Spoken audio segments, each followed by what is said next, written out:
Hello friends, स्वागत है आपका अपने यूट्यूब चैनल में एक नई वीडियो के साथ। तो इस वीडियो में हम बात करेंगे शिक्षा विभाग की आज की बड़ी खबरों के साथ। तो साथ ही साथ बात करने वाले हैं 1036 पदों पर नई भर्ती निकल कर के आ रही है। तो इसके लिए आवेदन होने भी प्रारंभ हो गए हैं, तो जल्द से इसके लिए भी आवेदन आप लोग कर लीजिएगा। बताएंगे डिटेल से किस किस विभाग में कितने कितने पद इसमें रहने वाले हैं। साथ ही साथ रोजगार प्रयाग पोर्टल में नए रिजल्ट के संबंध में जो कल नया रिजल्ट जारी हुआ है इसके संबंध में भी चर्चा करेंगे।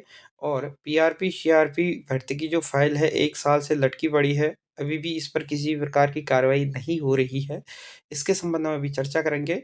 और जनवरी में यूसीसी लागू होने जा रहा है उत्तराखंड में, तो इस पर भी क्या कुछ कहा है मुख्यमंत्री पुष्कर सिंह धामी जी के द्वारा, तो इस पर भी डिटेल से हम चर्चा करने वाले हैं। तो बने रहेगा वीडियो में अंत तक, पूरी जानकारी आप लोगों को इस वीडियो के माध्यम से देने वाले हैं।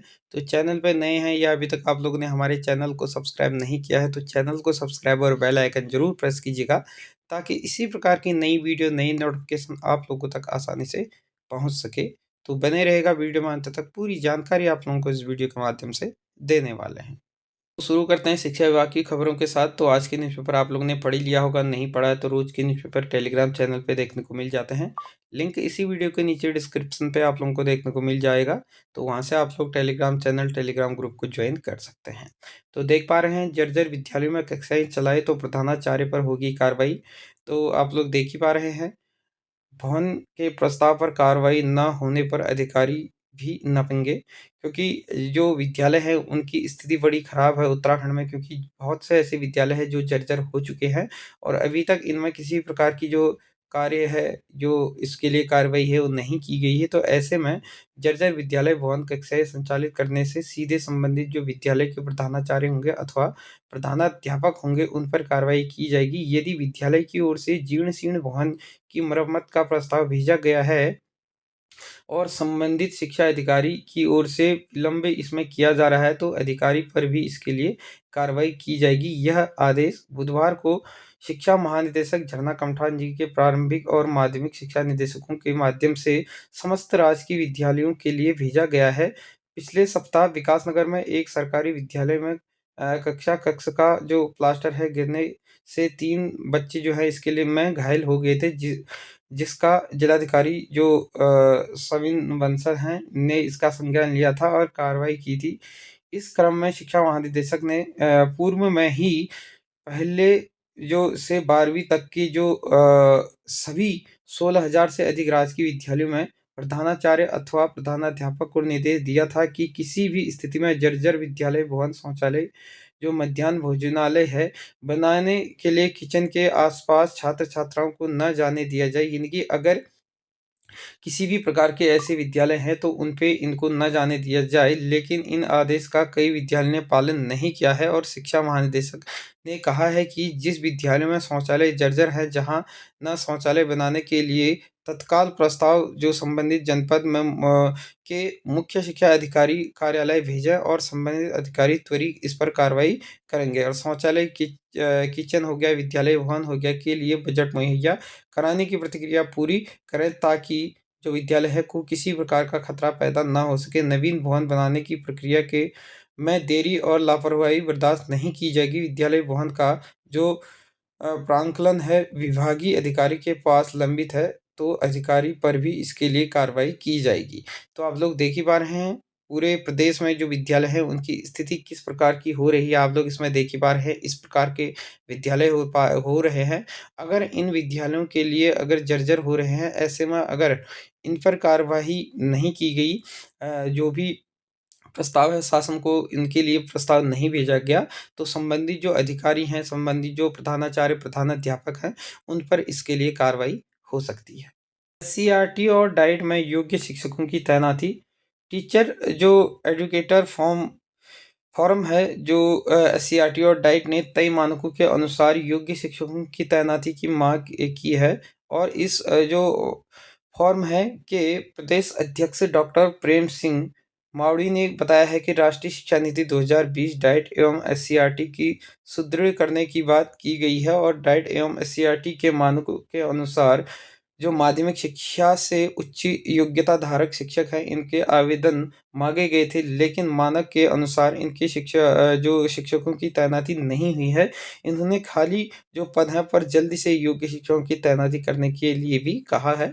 तो अब इसमें जो 80 आरटीए और डाइट है, यहाँ पर जो योग्यता वाले शिक्षक होंगे, इन्हीं की यहाँ पर तैनाती की जानी है। परीक्षा में चैट जीपीटी से उत्तर दे रहा छात्र धरा। तो एसएसजीआई कैंपस अल्मोड़ा की ये घटना है, जहां पर 6 छात्र जो है नकल करते हुए पकड़े गए हैं। शोभन सिंह जीना जो परिसर है, सेमेस्टर परीक्षा के दौरान एक छात्र मोबाइल पर चैट जीपीटी से जो है इसमें नकल करता हुआ पकड़ा गया है, और इसके साथ ही परिसर में आंतरिक जो उड़न दस्तों के 2 छात्र हैं सहित 3 विद्यार्थियों को भी परीक्षा में अनुचित साधनों का प्रयोग करते हुए पकड़ा गया है। तो बुधवार में परिसर में 2 पालियों में जो बीए, पीएससी, बीकॉम की 5वें सेमेस्टर की जो परीक्षा है, पहले से लेकर पहली और 5वें सेमेस्टर की परीक्षा है, हिंदी, साहित्य और वानिकी, सांख्यिकी आदि परीक्षाएँ कराई जा रही थी। ऐसे में यहाँ पर जो है 6 के आस-पास जो विद्यार्थी हैं नकल करते हुए पकड़े गए हैं, और एक जो छात्र है वह चैट जीपीटी के माध्यम से पेपर सॉल्व करता हुआ पाया गया है। प्रदेश में जनवरी से लागू होगा यूसीसी। सीएम ने कहा पंजीकरण और अपील के लिए तैयार हो चुका है पोर्टल व ऐप। तो इसमें यूसीसी जो है, यूनिफॉर्म सिविल कोड, वह जनवरी से लागू करने की इसमें तैयारी हो चुकी है उत्तराखंड सरकार में। मुख्यमंत्री पुष्कर सिंह धामी ने उत्तराखंड में जनवरी 2025 से समान नागरिक संहिता इनकी यूसीसी लागू करने की घोषणा की है। कहा है कि यूसीसी लागू करने की सभी तैयारियां पूरी कर ली गई है। आज़ादी के बाद यूसीसी लागू करने वाला उत्तराखंड पहला राज्य बनेगा। यानी कि उत्तराखंड ऐसा करने वाला पहला राज्य बनने जा रहा है। मुख्यमंत्री ने यह बात बुधवार को सचिवालय में आयोजित उत्तराखंड निवेश और आधारित रचना जो विकास बोर्ड है, यहाँ पर इसकी बैठक में इस दौरान कहा है कि उन्होंने कहा है कि प्रदेश सरकार अपने संकल्प के अनुसार समान नागरिक संहिता लागू करने की जो दिशा में होमवर्क पूरा कर चुकी है। मार्च 2022 में प्रदेश में कई जो सरकार जो नई सरकार थी 2022 में बनने के बाद मंत्री जी के मंत्रिमंडल की पहली बैठक में प्रदेश में यूसीसी लागू कराने के लिए जो विशेषज्ञ समिति है, इसका गठन किया गया था, और इस क्रम में सेवानिवृत्त जो न्यायाधीश रंजना प्रकाश देसाई हैं, इनकी अध्यक्षता में 5 सदस्यीय विशेषज्ञ समिति बनाई गई थी। समिति की रिपोर्ट के आधार पर 7 फरवरी 2024 को राज्य विधानसभा में समान नागरिक संहिता विधेयक 2024 पारित किया गया था। इस विधेयक पर राष्ट्रपति की सहमति मिलने के बाद 12 मार्च 2024 को इसकी अधिसूचना जारी की गई थी। अब यूसीसी उत्तराखंड 2024 अधिनियम की नियमावली भी तैयार कर ली गई है। उत्तराखंड अब जनवरी में जो समान नागरिक संहिता है, इसको पूरी तरह से पूरे प्रदेश में लागू कर देगा। तो ऐसे में जो मुख्यमंत्री हैं, इनके द्वारा बताया गया उत्तराखंड में समान नागरिक संहिता कानून सबका साथ, सबका विकास, सबका विश्वास की मूल भावना पर चलते हुए समाज को नई दिशा देगा। कानून विशेषकर देवभूमि की महिलाओं और बच्चों के सशक्तिकरण के एक नए द्वार खोलेगा। पुष्कर सिंह धामी मुख्यमंत्री जी का ये कहना है। सभी आधारभूत सुविधाएं जुटा लें अधिकारी। तो इसके लिए जो तैयारियां हैं वो पूर्ण हो चुकी है, और इसमें आदेश भी दे दिए गए हैं मुख्यमंत्री धामी जी के द्वारा कि सभी जो आधारभूत सुविधाएं हैं उनको जुटाने की तैयारी में लग जाए, और जनवरी 2025 से जो यूसीसी है समान नागरिक संहिता, इसको लागू कर दिया जाएगा। बात करें अगर बीआरपी सीआरपी भर्ती को लेकर के, तो 1 साल पहले इसके लिए शासनादेश हुआ था 3 नवंबर 2023 में। आज आप लोगों को देखने को मिल रहा है दिसंबर 2024 वो जाने वाला है, लेकिन अभी भी जो ये फाइल है वो कहीं न कहीं शिक्षा विभाग में ही लटक रही है, कभी इधर कभी उधर। क्योंकि पूर्व में इसमें आप लोगों ने देखा था कि जो रैंडमली इसमें होना था प्रयाग पोर्टल के माध्यम से, उसके बाद इसमें जो है मेरिट के आधार पे करने की बात करी गई, और उसके बाद इसमें कहा गया कि कैबिनेट में इसका प्रस्ताव लाया जाएगा, लेकिन कैबिनेट में भी शिक्षा मंत्री ने अपना इसमें किसी भी प्रकार का पक्ष नहीं रखा और प्रस्ताव ये नहीं आया। और उसके बाद जो ये फाइल है अभी भी जो शिक्षा सचिव है, इन्हीं के जो दफ़्तर हैं वहाँ पर ये धूल फांक रही है। इस पे अभी भी किसी भी प्रकार की आप लोगों को कार्रवाई देखने को नहीं मिल रही है। कहीं न कहीं इसके पीछे जो है मंत्री ही ज़िम्मेदार है, क्योंकि अगर वो चाहती तो जल्द से जल्द इसमें कार्रवाई हो सकती थी। क्योंकि मंत्री जी जहाँ भी जाते हैं अपने अभिभाषण में कहते रहते हैं कि हम 5,000 पदों पे भर्ती करने जा रहे हैं, हम 10,000 पदों पे भर्ती करने जा रहे हैं। लेकिन धरातल पे आप लोग देखते ही हैं, जो फाइलें आती हैं, वो फिर वैसी की वैसी दबकी रह जाती हैं, क्योंकि 1 साल पहले इसके लिए शासनादेश हुआ था, सभी विभागों को भी इसका जो प्रस्ताव है वो दे दिया गया था और इसमें आयु सीमा, मानदेय और इसमें जो पद है इनका विवरण पूर्ण रूप से सारा कुछ इसमें दे दिया गया था और प्रत्येक सब्जेक्ट के वाइज़ इसको बाँट दिया गया था। लेकिन उसके बाद भी इसमें किसी भी प्रकार की कार्रवाई जो है वो देखने को नहीं मिल पाई थी। क्योंकि आप लोग देख ही रहे हैं, उसके बाद जो ये फ़ाइल है वो कहीं न कहीं विभागों के चक्कर लगाने में ही धूल फांक रही है और शिक्षा सचिवों के दफ्तरों में ही ये जो फ़ाइल है बीआरपी, सीआरपी की वो लटकी पड़ी है।